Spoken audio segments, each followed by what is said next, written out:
সেই সময়টা রিয়েলি সালমান এমন একটা পজিশনে ছিল যে অনেকেরই ধরা ছোঁয়ার বাইরে ছিল। কারণ আমার সেকেন্ড ছবি কিন্তু ছিল দুনিয়ার বাদশা, যেটা ব্যাপক হিট হয়েছিল। একটা অ্যাক্টর বা অ্যাক্ট্রেস কখনো নিজে কিছু করতে পারে। আজ আমার সাথে যিনি অতিথি, তিনি একজন জনপ্রিয় চিত্রনায়ক আমিন খান। যখন বোম্বেতে আমির খানের আবির্ভাব, তখন বাংলাদেশে আমিন খানের আবির্ভাব হয়েছিল। আমির খান এবং আমিন খানের কি পার্থক্য? হাইট একটু কম বেশি। অবুঝ দুটি মন। আপনার প্রথম ছবিটি সুপার হিট ছিল এবং তারপরে আপনি সেই সময়ে অসম্ভব রোমান্টিক একটা লুক নিয়ে, ইনোসেন্ট একটা ফেস নিয়ে আপনি চলচ্চিত্রে দাবড়িয়ে বেরিয়েছেন। এবং তারপরে আমরা দেখেছি আপনার একটি চেঞ্জ ক্যারিয়ারের অ্যাক্টিংয়ের, যে আপনি একটু ড্যাশিং ক্যারেক্টার বেছে নিতেন। দেখা গিয়েছে যে তখন বাংলাদেশের সিনেমা হল ছিল প্রায় 1200+। রোমান্টিক ছবিগুলো চলতো 400+ মতো সিনেমা হলে, তারপরে গিয়ে আর রোমান্টিক ছবিগুলো মুক্ত করে পড়ে যেত। 1200 সিনেমা হলে যদি আমার ছবি না চলে, তাহলে আমি মাস পিপলের কাছে পৌঁছাতে পারবো। তখন আমি ডিসিশন নিলাম যে না, আমাকে অ্যাকশন দিকে ডাইভার্ট করতে হবে। রোমান্টিক ইমেজ থেকে বেরিয়ে ড্যাশিং ইমেজে গেলেন, তখন ক্যারিয়ারের কি কি পরিবর্তন আপনি খেয়াল করলেন? দেখলাম যে রোমান্টিক ছবিগুলো হয়তো বেসিক্যালি কিছু ডিরেক্টর বা কিছু ঘর পার্মানেন্ট ছিল, তারা কেবলমাত্র রোমান্টিক ছবিগুলো বানাতো। কিন্তু যখনই আমি অ্যাকশনের দিকে ডাইভার্ট করলাম, তখন দেখলাম যে হিউজ পরিমাণে ডিরেক্টর, হিউজ পরিমাণে প্রডিউসাররা আমার উপর আমাকে নিয়ে ছবি বানানো শুরু করলো। তখন দেখলাম যে না, অনেকের সাথে কাজ করার স্কোপ বেড়ে গেল। আর সেই সময়টা রিয়েলি সালমান এমন একটা পজিশনে ছিল যে অনেকেরই ধরা ছোঁয়ার বাইরে ছিল। 250-টিরও বেশি ডিজাইন অপশন নিয়ে ওয়ালটন স্মার্ট ফ্রিজ, বোঝে আপনার প্রয়োজন। রিয়েলি হি ওয়াজ এ সুপারস্টার, এবং আমি মনে করি যে এই মাপের সুপারস্টার বাংলাদেশে খুব কম এসেছিল, এবং এই মাপের অভিনয় কিন্তু অসাধারণ ভালো করতো।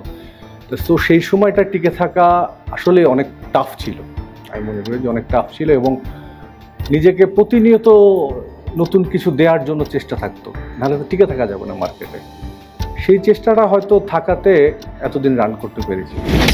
সালমান শাহর মৃত্যুর পরে লোকে যাদেরকে সালমান শাহ বানানোর চেষ্টা করেছে, তার ভিতরে আপনি একজন ছিলেন। না, আমি কখনো সালমান শাহর জায়গাটা বিকল্প কে নেবেন, এরকম একটি ফিচারে এসেছিলেন, সেখানে আমিন খানও ছিলেন। এটা হয়তো কেউ লিখতে পারে, হয়তো অনেকের ভাবনায় লিখতে পারে, কিন্তু আমি কখনো মনে করি না যে একজনের জায়গা আরেকজন নিতে পারে। পরবর্তীতে রিয়াজ এবং ফেরদৌসের উত্থান হবার পরে আপনি ফিল্মের সেই সময়টুকু আপনার অস্তিত্ব কিভাবে স্বমহিমায় উজ্জ্বল রাখলেন? তখন অলমোস্ট আমি অ্যাকশনের দিকে ডাইভার্ট হয়ে গেছি অলমোস্ট, কারণ আমার সেকেন্ড ছবি কিন্তু ছিল দুনিয়ার বাদশা, যেটা ব্যাপক হিট হয়েছিল। সো আমার কিন্তু অ্যাকশন রোমান্টিক দিয়ে শুরু, কিন্তু সেকেন্ড ছবি আমার ডাইভার্ট করে চলে গিয়েছি।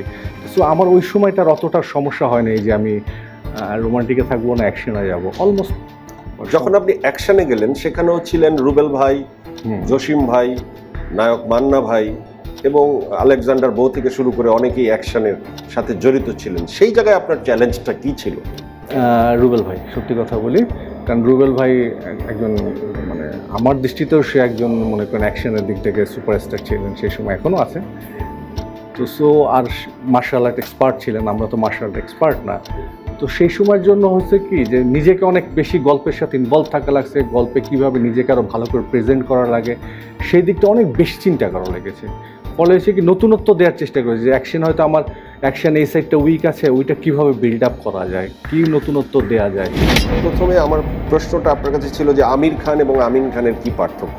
তো আমাদের দেশের তারকারা কেন অনেক দিন ধরে তারকা থাকতে পারে না, বা স্ক্রিনে স্বমহিমায় উজ্জ্বল থাকতে পারে না? একটা অ্যাক্টর বা অ্যাক্ট্রেস কখনো নিজে কিছু করতে পারে না, তাকে করতে গেলে সমষ্টিগতভাবে সবার হেল্প প্রয়োজন হয়। যেমন একটা শিল্পীর যখন বিশেষ করে বাংলাদেশের ক্ষেত্রে দেখা যায়, একটা শিল্পীর যখন এজ হয়ে যায়, সে ম্যাচিউর এজে আসে, তখন তার উপর আর কোনো গল্প তৈরি হয় না বা গল্প লেখে না কেউ। কিন্তু তার এজ, তার ক্যারেক্টার, তার প্রেজেন্টেশনের উপর কিন্তু গল্প আসে, তৈরি হয় না। সেই ধরনের গল্প যখনই তৈরি হবে, তখনই কিন্তু সেই আর্টিস্টটা স্টেবল হয়ে যাবে।